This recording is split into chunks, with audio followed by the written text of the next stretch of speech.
Ces vignes, situées en plein cœur du Vouvray, Alexandre Monmousseau les regarde tous les jours, avec amour.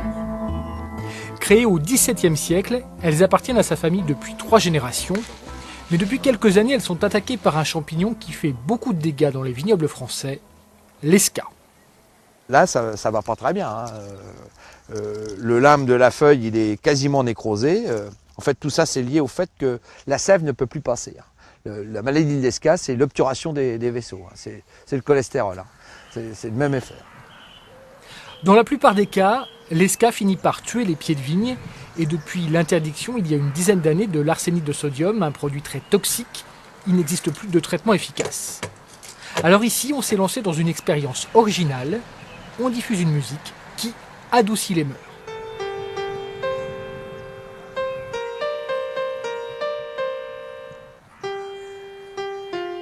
Il y a un panneau photovoltaïque, une batterie, un autoradio avec un programmateur et puis la séquence.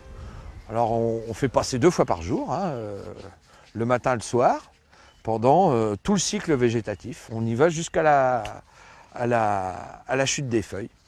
Et puis vous voyez, les vignes, elles n'ont pas l'air malheureuses, hein.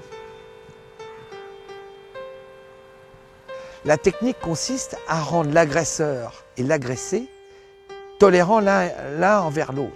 C'est-à-dire qu'on rend la maladie moins agressive et dans le même temps, on rend le sujet agressé moins sensible. Et l'intérêt de la méthode, c'est que on garde les deux ensemble.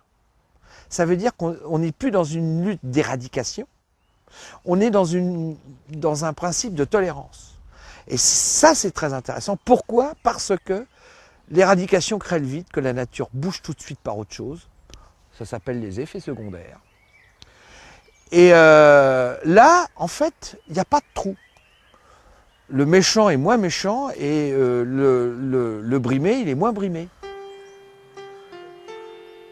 Sur la parcelle traitée, seuls 150 pieds sont morts l'année dernière contre 850 l'année précédente, grâce à la diffusion de ces sons baptisés protéodie.